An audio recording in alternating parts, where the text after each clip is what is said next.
Les élèves du collège de Petit-Bourg craignent le pire en cas de séisme majeur. Un rapport fait état de la grande vulnérabilité de l'établissement. Les parents d'élèves montent au créneau. Le conseil départemental, lui, tient à rassurer. Et l'Office du tourisme du Gosier lance son nouveau site internet. Avec ce nouvel outil, la municipalité espère séduire autant les touristes que les locaux. Quel est le contenu de cette nouvelle plateforme et son usage pratique? Le reportage de Karen Diamin dans ce journal. Et enfin, démonstration de force et d'agilité, le street walk art a pris ses marques dans la jeunesse guadeloupéenne. Focus sur cette discipline qui sublime le corps et dissimule l'effort. Bonsoir, je suis ravie de vous retrouver. Le collège de Petit-Bourg n'est pas aux normes sismiques. Un rapport fait état de la très grande vulnérabilité de la plupart des bâtiments de cet établissement, ce qui entraînerait en cas de fort séisme une catastrophe. Des représentants des parents d'élèves et des enseignants qui ont réussi à obtenir une copie de ce rapport dénoncent l'inaction des pouvoirs publics. Nathalie Dinan et Moïse Dexter ont mené l'enquête.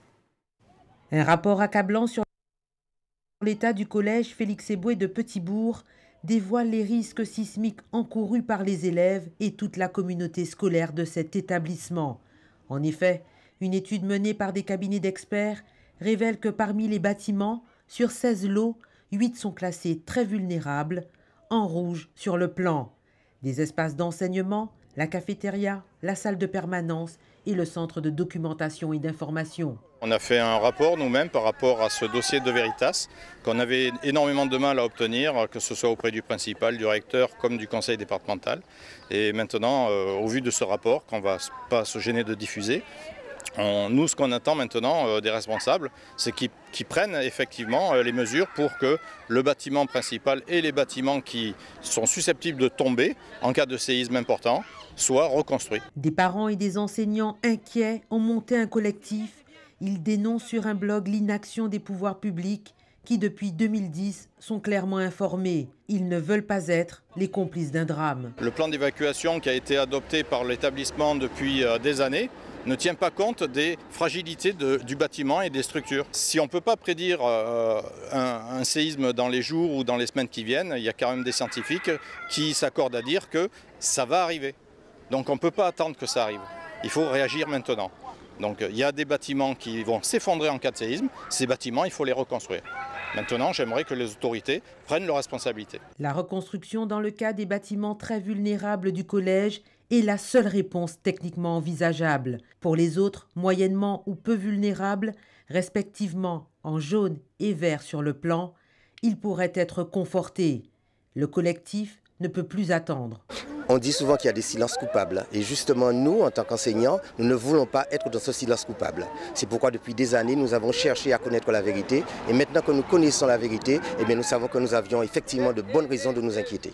Mais quand on réfléchit, par exemple, tout à l'heure, là, nous avions quand même tous les élèves de 3e. Et un collègue disait, il se posait la question, dans cette salle, qu'est-ce que je fais si une situation arrive? Nous avons des ordres contradictoires et qui ne correspondent pas à la réalité. On a entendu parler aussi de reconstruction d'un autre collège à Petit-Bourg. Est-ce que vous avez eu vent de ça, vous aussi, ou pas? J'ai entendu, nous avons entendu. Maintenant, ce que nous attendons, c'est de voir la réalité, c'est-à-dire voir émerger de la terre un vrai collège qui accueille nos élèves dans des conditions de sécurité. Il y a urgence, le collectif attend des réponses concrètes de la part du département, mais aussi du rectorat et de l'État.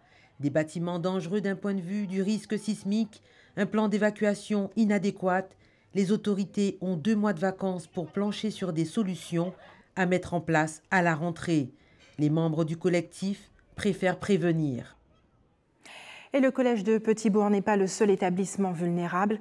Le département en charge des collèges a lancé un autre diagnostic pour la collectivité. La communauté scolaire et les élèves ne sont pas en danger. On écoute Jacques Ansem, vice-président du conseil départemental. Un entretien signé Nathalie Dinan, Isabelle Hameau. Dans le cadre du plan de séisme anti, nous avons mis en place déjà une série de travaux dans le cadre de ce plan qui a concerné un certain nombre de collèges, dont 5. Alors, concernant maintenant le collège de Petit-Bourg pour y arriver, ce collège de Petit-Bourg est dans le 2e plan séisme. Et comme je l'ai dit lors des différents échanges que j'ai eus avec la direction du collège et la direction du collège, le personnel et les instances qui nous reçoivent, le rectorat et tout cela, nous avons lancé donc un diagnostic approfondi de ce collège de Petit-Bourg pas seulement, mais avec les autres collèges aussi, parce que le diagnostic qu'on a lancé concerne le collège de Petit-Bourg, mais aussi les autres collèges du département. Bien. Et donc, c'est moi-même président de la CAO qui ai donc validé ce choix des opérateurs qui vont donc effectuer ce diagnostic. Alors, ce diagnostic est en cours. Il va donc être, le résultat de ce diagnostic va être connu, va être communiqué donc en fin juillet, au plus tard, je dirais, septembre, et nous saurons à ce moment-là quelle est la situation exacte de ce collège. Mais je veux simplement ajouter aussi que concernant ce collège de Petit-Bourg, nous avons donc, il y a 2 ans de cela, eu une visite de la commission de sécurité qui a donc dit sans aucune difficulté que le collège donc, pouvait accueillir des élèves. Nous avons donc eu un avis favorable parce que quand un établissement présente un risque particulier réel avéré et qu'il y ait des dysfonctionnements, que ce soit au niveau électrique ou autre, la commission de sécurité nous impose de mettre en état ou encore ils déclarent justement, ils émettent un avis défavorable. Donc pour Petit-Bourg, ce n'est pas le cas. Le collège de Petit-Bourg, donc je l'ai dit, est dans donc, le 2e plan séisme qui va concerner 9 collèges. Après les 5 premiers, il va concerner 9 collèges et va donc,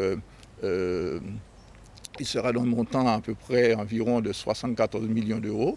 Et donc les travaux donc, vont être faits après donc, convention signée, parce qu'il y a un conventionnement à signer avec l'État pour la participation de l'État dans le cadre des fonds baronniers, comme on l'a fait pour le premier plan. Alors, concernant le problème du 2e collège, on a suivi donc, depuis 2014 l'évolution des effectifs jusqu'à 2022.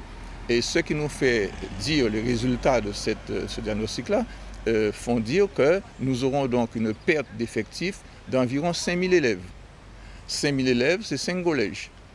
Par conséquent, nous ne pouvons pas aujourd'hui envisager la construction de nouveaux collèges. Il y a eu quelques tensions sur ces effectifs à Petit-Bourg, dans une zone autour de Petit-Bourg, Gouleliane et dans cette zone-là.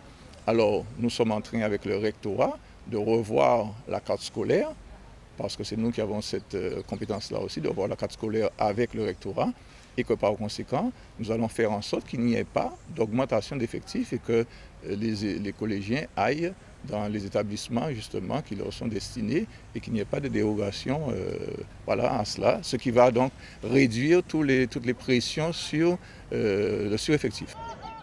Et la décharge de Baïf, objet de nombreuses polémiques, a été réhabilitée. Une opération essentiellement financée par l'Europe. Une réalisation dont se félicite la présidente de la CASBT. On regarde le reportage d'Isabelle Hameau. C'est ici qu'après une longue période de travaux que prend forme la décharge de Baïf. Les travaux ont consisté à réintégrer le site dans son environnement naturel. C'est un chantier relativement difficile au niveau des terrassements généraux parce que compte tenu de la configuration du chantier et du nombre de déblais au niveau des déchets qu'il fallait bouger pour pouvoir avoir cette forme au niveau du dôme. Donc on a dû faire appel à beaucoup d'engins au niveau mécanique. Cette décharge était la 2e plus importante à réhabiliter dans le département, puisque les eaux de pluie qui se filtraient sur les déchets engendraient une forte pollution environnementale. Les travaux de réhabilitation consistent à venir mettre une géomembrane, une sorte de liner, un peu comme un liner de piscine, sur ces déchets, pour que les eaux pluviales ne soient plus jamais en contact avec les déchets. Ces eaux pluviales ensuite sont canalisées par des caniveaux qu'on peut voir sur tout le site et sont évacuées en dehors de l'emprise de la décharge. Les déchets dans ce cas-là se retrouvent confinés et continuent à se décomposer de manière naturelle en créant ce qu'on appelle du gaz, du biogaz, du CH4 qu'on vient brûler avec la torchère à 950 degrés pour justement ne pas polluer l'atmosphère. Un projet soutenu financièrement par l'Europe à plus de 2 millions d'euros. Globalement satisfait de l'utilisation des fonds européens. Donc c'est un peu ça que je suis venu voir, me rendre compte de visu de l'utilisation de ces fonds. Et je constate que toutes ces opérations qui ont été menées au cours de ces dernières années, puisque n'oublions pas que nous sommes le programme opérationnel 2007-2013, eh bien l'utilisation qui a été faite des fonds publics me satisfait pleinement. Et à celui-ci s'ajoute la réhabilitation du réseau d'assainissement des eaux, une opération défendue par la présidente de la CASBT. Le travail qui a été fait ici pendant des années, qui a coûté beaucoup d'argent et sous lesquels nous avons eu beaucoup de fonds européens, ce travail ne se voit pas. mais elle est efficace. Le parlementaire enregistre que nous avons une vision très pragmatique, très réelle de l'environnement. Et j'ai défendu mon projet sur la réhabilitation des réseaux d'eau potable. Il nous suit parce qu'il faut à tout prix qu'on règle les problèmes qui touchent à la qualité de vie de nos compatriotes. La communauté d'agglomération du Grand Sud Caraïbes a réalisé plus de 30 millions d'euros d'investissement avec une participation du FEDER de plus de 16 millions d'euros. Les établissements financiers font appel à son savoir pour éclairer les entrepreneurs et institutionnels à mieux appréhender le monde numérique. Gaël Musquier, bonsoir. Bonsoir. Merci d'avoir accepté notre invitation. Vous êtes le président et cofondateur d'OpenStreetMap France. Nous avons déjà eu l'occasion de faire votre connaissance sur ce plateau d'ailleurs. Vous avez animé une conférence cet après-midi pour le rendez-vous économique de la CEPAC et de la BDF. Quels en étaient les axes majeurs? Alors, c'était essentiellement présenter divers aspects du développement économique. On a une fusion de 2 banques qui financent l'économie locale. Leur objectif aujourd'hui, c'était de montrer avec différents exemples, des stands, des conférences, des ateliers, comment on pouvait se saisir du numérique pour pouvoir développer son entreprise, créer son entreprise, voire se réorienter professionnellement. Il y avait aussi une thématique abordée, comment se libérer de l'emprise, je crois, des géants du net.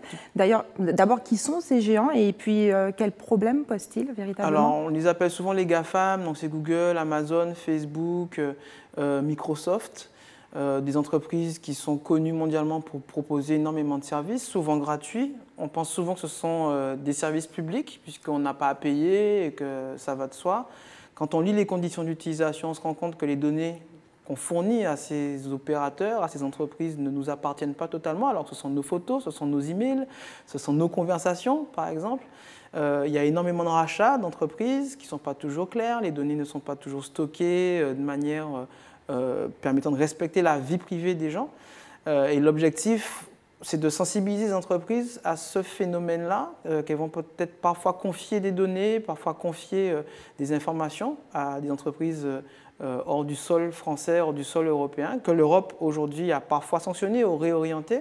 Donc notre travail à nous, citoyens, c'est d'informer, de pouvoir avancer sur des solutions qui respectent la vie privée et respectent l'indépendance des structures. Est-ce que les entreprises et puis les citoyens, j'ai envie de dire, ont les moyens de se protéger justement?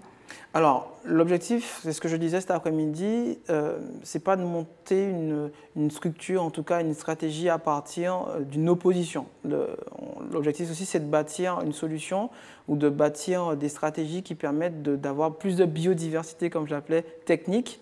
Et on a des associations aujourd'hui, alors Guadalog en Guadeloupe, Framasoft au niveau du territoire national, qui ont fait des actions, qui ont promu des initiatives comme Dégooglisons l'Internet. Donc comment, avec des alternatives, avec des logiciels, avec des appareils parfois, on pourrait se passer de ces opérateurs, comment avoir une hygiène, ce qu'on appelle une hygiène numérique, comment éviter de laisser des traces trop de sa vie privée sur ses réseaux sociaux, sur ces différentes plateformes. Finalement, cette posture, elle est plutôt morale qu'économique? Alors, les deux. Alors, je vous renvoie aux affaires Snowden et aux différentes révélations sur l'espionnage des États-Unis sur des chefs d'État, y compris les nôtres, puisque sur plusieurs quinquennats, nos chefs d'État ont été espionnés, donc imaginez-nous. Donc, prudence. Évidemment, aujourd'hui, on ne mesure pas forcément quelle est la capacité de ces États, en tout cas les États-Unis, mais d'autres puissances, à partir de ces données-là, de contrer ou d'empêcher à des entreprises françaises, européennes, de pouvoir évoluer de la manière la plus saine et d'offrir une alternative, une concurrence à ces grands comptes. Mais justement, est-ce qu'on peut vraiment échapper, j'ai envie de dire, à l'influence de ces mastodontes du net? Alors oui, ce qu'on utilise des logiciels libres, alors les plus connus, Mozilla Firefox, LibreOffice, suite bureautique libre, gratuite, que vous pouvez télécharger, qui sont produites par des communautés du logiciel libre, par des entreprises qui veulent offrir une alternative. C'est possible.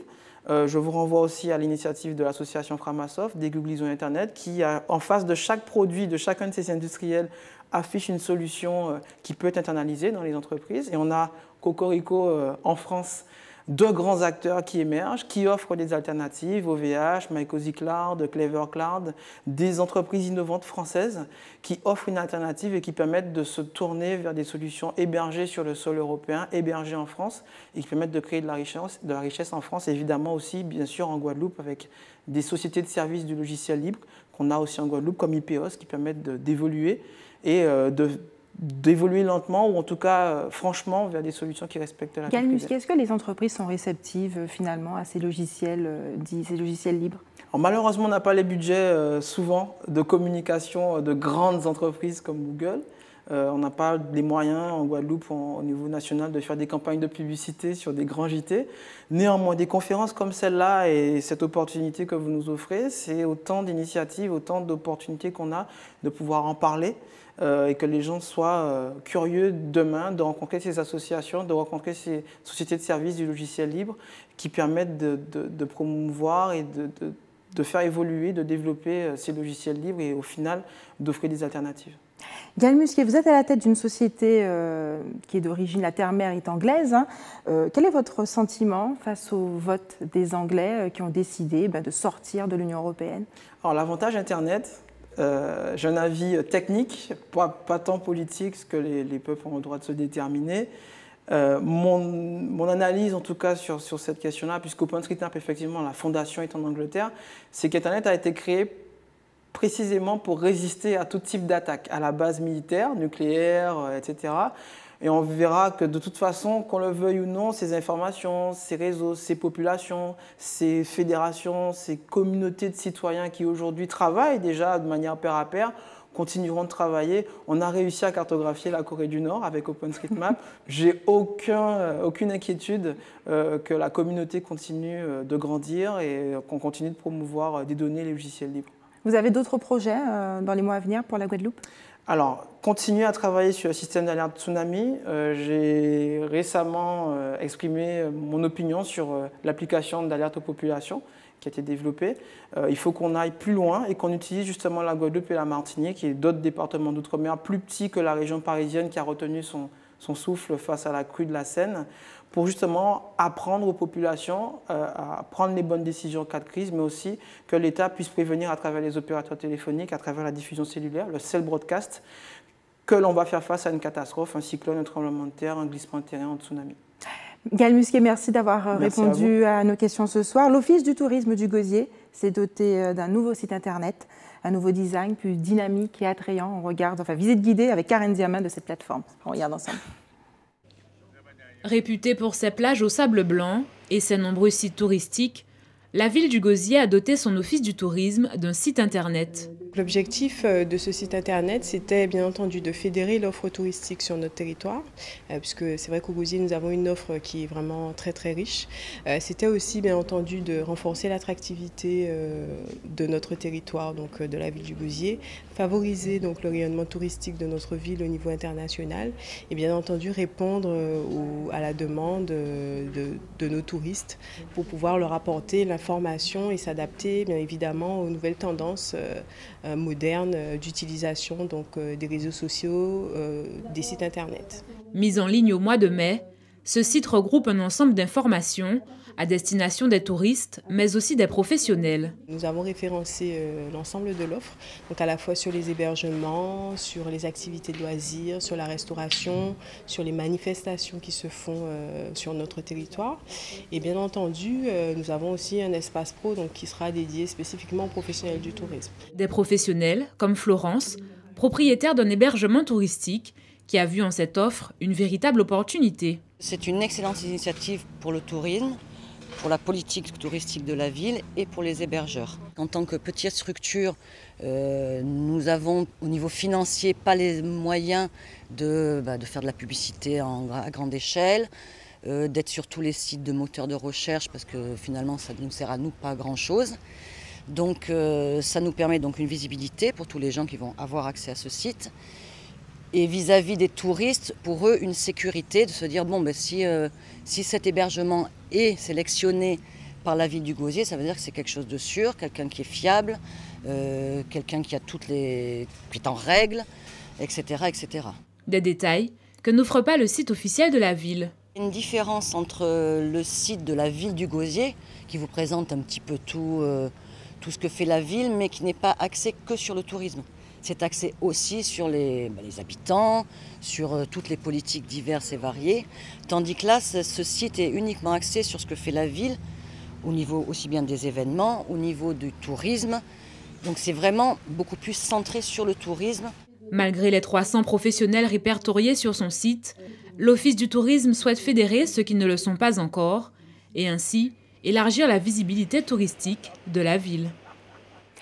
Et la Guadeloupe est une terre de talent et ce ne sont pas les élèves de Bainbridge qui diront le contraire.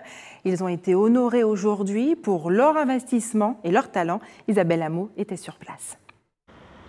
Après 2 années passées au lycée général et technologique de Bainbridge, Marvin est fier de récolter aujourd'hui les fruits d'un dur labeur. J'ai eu à organiser différentes manifestations afin de faire vivre les élèves le côté festif au lycée. C'est-à-dire j'ai eu à organiser Miss et Mister Bainbridge durant les 2 années. J'ai aussi organisé la fête durant la Noël, les vacances de Noël, le défi de carnaval, un concours de déguisement. Une fois au lycée, il ne faut pas s'arrêter concours, il faut aller dans les associations, s'inscrire pour pouvoir s'investir, développer pour que les associations justement puissent être pérennisées. En effet, j'ai été engagé durant l'année scolaire, enfin durant 2 ans déjà, puisque ça fait plus de 2 ans que je suis à ce lycée, mais 2 ans que je suis au sein de la MDL, conseil d'administration. Je ne m'y attendais pas, mais je suis très fier de le recevoir aujourd'hui. En classe de terminale, Roberta fait partie des 16 élèves récompensés aujourd'hui. Je suis assez fière parce que je ne m'attendais pas à avoir un prix pour l'engagement, bien que c'est vrai, je me suis beaucoup engagée dans le lycée, surtout cette année, comme je suis membre du conseil vie lycéenne. Et par le biais de toutes les actions qu'on a menées, toute l'implication, je n'aurais jamais pensé concrètement qu'on m'offre un prix, parce que pour moi, c'était quelque chose de tout à fait logique de m'impliquer dans mon lycée. On a fait plusieurs actions pour la Dominique avec les classes Eurocar. On a fait également une collecte de cadeaux pour la Noël avec la Croix-Rouge. On a fait la journée de l'élégance pour l'estime de soi. Véritable vivier de talent, le lycée général et technologique de Bainbridge a souhaité affirmer sa politique d'enseignement. Il y a eu 16 prix. Alors je ne vais pas tous les énumérer, hein, mais vous avez des prix liés à l'excellence, des prix liés à l'engagement citoyen, des prix liés au travail effectué. Donc toutes ces valeurs-là sont bien sûr récompensées et on a voulu aujourd'hui montrer aux élèves que le travail fourni est méritant et donc doit être monté et valorisé. C'est une façon aussi de valoriser l'effort et de montrer ça aux générations qui viennent. Et je tiens aussi à dire que cette manifestation s'inscrit dans le projet d'établissement, sur l'axe vivre bien son lycée. Et donc c'est dans ce sens que justement les valeurs d'éducation, de citoyenneté sont véhiculées au travers de cette cérémonie.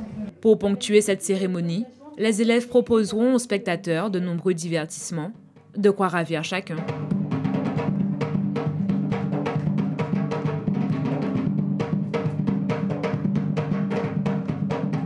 Un reportage signé Karen Diamin. Dans quelques minutes, ne ratez pas le Street Walk Art, une belle démonstration de force et d'agilité. Et puis notre hommage au roi de la pop, Michael Jackson, mort il y a déjà 7 ans.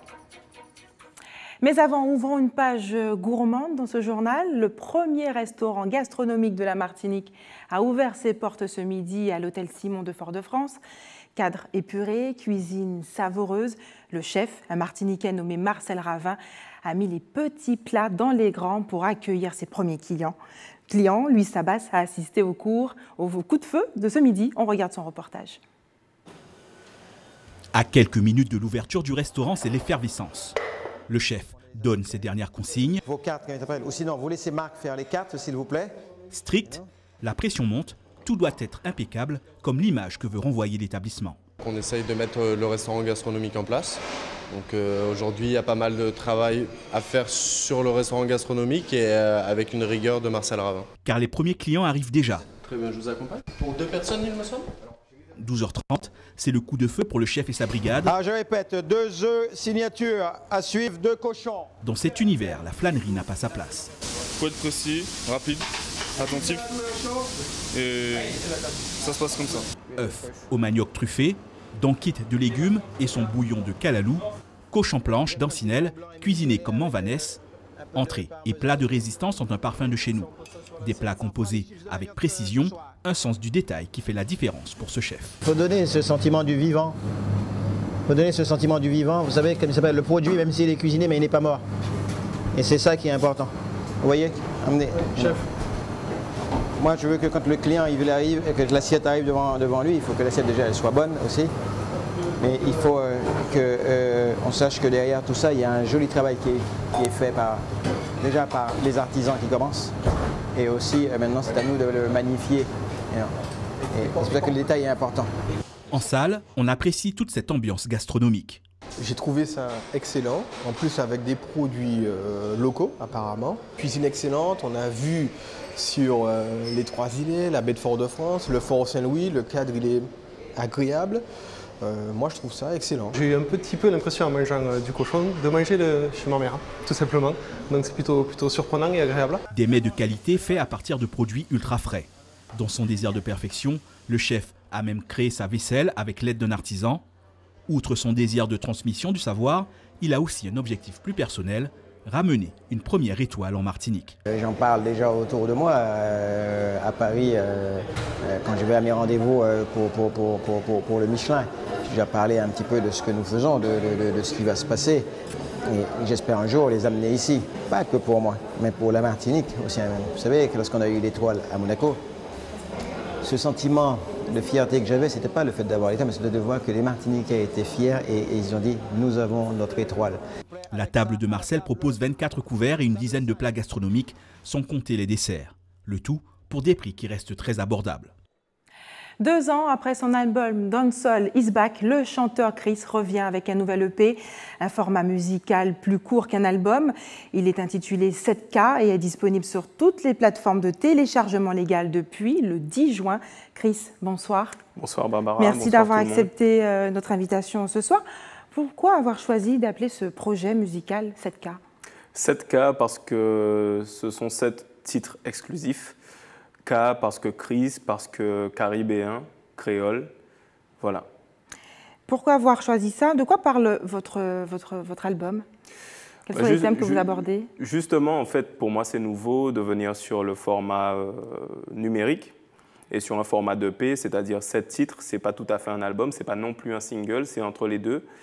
En fait, le but pour moi, c'était de faire un projet qui soit dans la même intention, qui soit très spontané, très caribéen. Donc sur ce projet, il y a un titre avec Matthew Stone, un autre avec un artiste qui s'appelle Teddyson John, qui est de Sainte-Lucie. Il y a un titre aussi avec le Red Eye Crew de Saint-Martin. Donc ce sont des collaborations et puis bien sûr des titres en solo comme le Drapeau Blanc qu'on a pu entendre. Et en fait, le but, c'était de proposer un projet qui soit caribéen, qui soit créole et qui soit et que les gens puissent s'ambiancer sur ce projet-là pour les vacances tout de suite et jusqu'à la fin de l'année. C'est important pour vous de valoriser la culture caribéenne dans votre musique? C'est important, bien sûr. Je pense avoir toujours essayé de le faire, en tout cas dans tous mes albums. Mais c'est aussi la vibe du moment et je crois que cette spontanéité en tant qu'artiste, on ne doit pas la perdre, à savoir faire ce dont on a envie, être dans le partage, que ce soit avec d'autres artistes, que ce soit avec le public. Et c'est surtout ce qui se passe sur ce projet, c'est que c'est un projet qui est extrêmement spontané, il y a beaucoup de joie, il y a beaucoup de travail aussi, bien sûr, pour toujours chercher à progresser à chaque projet et voilà. Dans cet album, vous parlez d'amour, mais pas que. Quels sont les autres thèmes abordés? C'est vrai que je parle d'amour, puisque Drapeau Blanc, d'ailleurs, c'est un titre qui me tient à cœur, puisque c'est un des rares titres qui traite du chagrin amoureux, du dépit, mais qui voit du côté de l'homme. C'est-à-dire que souvent, quand on parle de la déception amoureuse, on parle de la souffrance féminine. Et là, je suis vraiment dans le point de vue masculin, où je raconte comment un homme vit une dispute ou des disputes redondantes. Donc pour moi, ce titre Drapeau Blanc me tient vraiment à cœur. Et sinon, dans le reste du projet, ça parle de fête, ça parle d'amitié, ça parle d'évasion.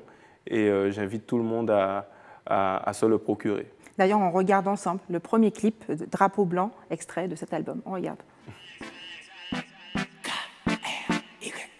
Ou gagné, on pas qu'à faire la guerre, puis ou pas bien, ou vrai, on pas qu'à fancy ou. Nous on marqué en cœur, moi à l'entrain de les billes, c'est pour ça. En hisse drapeau blanc là pour nous aider.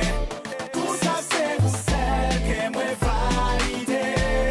Pour toucher moi ou toujours calibré. Alors moi un petit que drapeau blanc moi caïssé. Tiens, moi qu'a saigné. Tiens, moi qu'a saigné. Chaque fois qu'on plairait, on qu'a senti, on dit de moi un bit fêlé. Pourquoi nous toujours dans l'élé? Plein d'histoires puis mauvais qui a la télé. C'est travail là qui stressé. Et pourquoi c'est moi qui encaissé? Ou si parole là moi blessé, mais c'est bien moi ou agressé. Même là où ni tort ou fait ni raison. Remettez en question, c'est pas grave, c'est moi. J'ai dit, c'est vous moi choisi. Oui ou son choix. On va t'es comme moi, comme t'es comme moi. Si j'ai dit moi et puis c'est pas au hasard. Combien de fois faut moi dire ou moi malade? J'ai dit, c'est vous moi choisi. Oui ou son choix. On va t'es comme moi, comme t'es comme moi. Si j'ai dit moi et puis c'est pas au hasard. Combien de fois faut moi dire?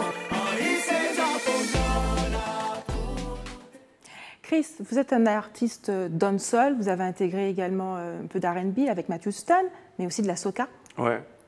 En fait, je suis un artiste dancehall, un vrai, puisque j'ai commencé dans les sound systems et comme de nombreux collègues à moi, mais tout de suite, je me suis affranchi de beaucoup de codes parce que je suis avant tout un passionné de musique.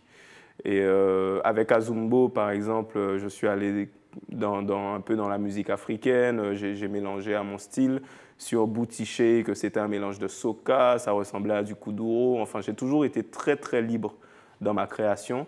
Et quand je disais 7K parce que caribéen, c'est justement parce qu'il y a 2 titres de soca sur l'album. Il y en a un, comme je disais, avec un artiste de Sainte-Lucie qui s'appelle Teddyson John, qui avait un titre énorme qui s'appelle Aller. Et là, on a fait le remix officiel. Et également le titre avec Red Eye Crew de Saint-Martin. Donc, c'était un petit peu aussi ma vibe du moment parce que j'ai eu la chance de participer à un carnaval à Saint-Martin, à aller chanter sur un char et de voir toute la joie, le défoulement que ce carnaval dans les îles à culture anglophone pouvait avoir. Ça m'a tout de suite inspiré. Vous êtes également ambitieux et visionnaire, hein, j'ai envie de dire. Vous avez créé en 2008 votre label Step Out Productions, signé plusieurs artistes comme Colonel Réel ou encore Missy Sadiq. Quelle est l'actualité de ce label?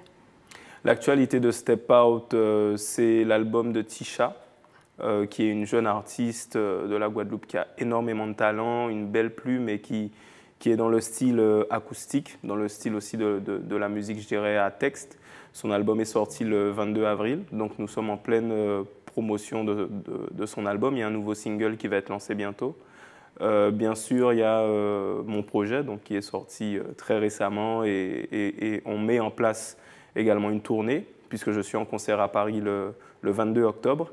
Et on est en train de voir, bien sûr, pour la Guadeloupe, il y a plusieurs propositions. On est en train de se décider pour la Guadeloupe, la Martinique et la Guyane. Missy Sadiq est en écriture de son prochain projet et lui aussi, il fait pas mal de concerts en ce moment. Et également Colonel Réel pour la rentrée.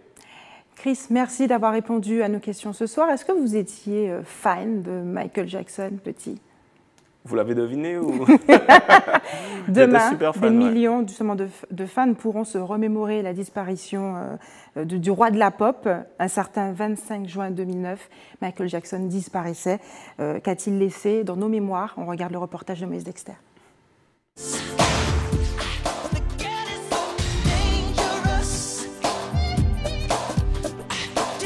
Michael Jackson, bon, ça m'évoque l'évolution de la musique auprès des Noirs. Il a révolutionné un peu la musique. Enfin, c'est quelqu'un qui a fait vibrer sa génération et puis bien la génération d'avant. C'était pas trop mon chanteur, hein. Ça me disait le king du pop. Sa musique a fait beaucoup parler de lui en fait. La danse, la chanson. Le moonwalk, voilà, c'est bien ça.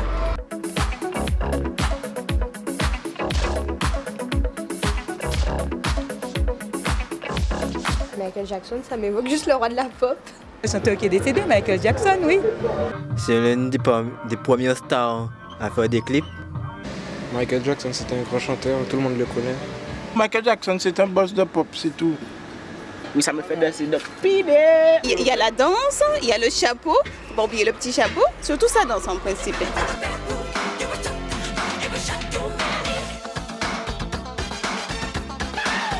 Un chanteur américain. J'ai bien apprécié sa musique et je me retrouvais dans ce qu'il disait, ce qu'il faisait. Je sais quelque chose que j'aimais bien. Moonwalk, Thriller, Dangerous. Le roi de la pop, un grand artiste. La danse, la bonne humeur. Un idole, voilà. Quand on me dit Michael Jackson, je pense plus au fait qu'il a changé de couleur de peau. Et les pas de danse et tout ce qu'il y a pu avoir autour, que ce soit autour de la musique, mais que ce soit au niveau politique et mondialement parlant. Alors c'est quelqu'un d'assez qui a vraiment touché le monde entier, qui a vraiment changé pas mal de choses. Je veux dire, c'est un roi quoi. Voilà, c'est la musique, c'est un classique, c'est quelque chose que tout le monde devrait connaître.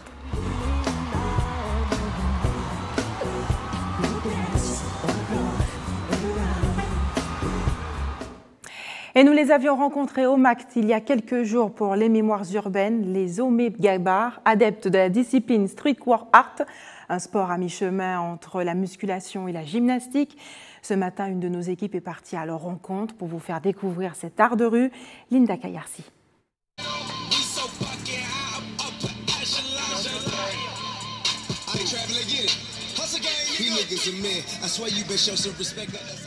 Ce qui me plaît, c'est le travail d'équipe, c'est d'évoluer ensemble et de voir qu'on progresse en fait et qu'au final on commence à faire des muscle-up, après on enchaîne avec d'autres figures et franchement ça fait plaisir de voir qu'on est capable de faire ce genre de figures en fait.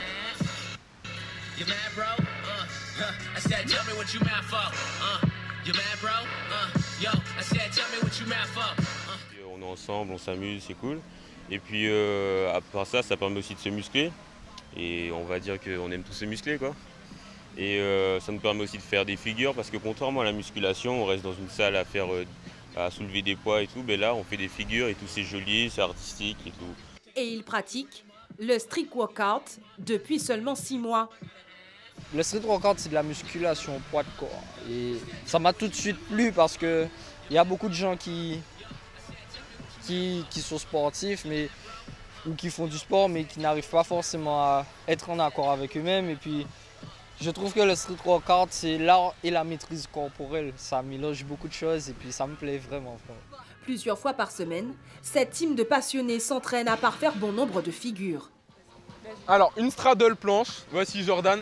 Ça se fait bras tendus. Les muscles qui travaillent principalement, ce sont les avant-bras, les épaules. Bras tendus, jambes tendues.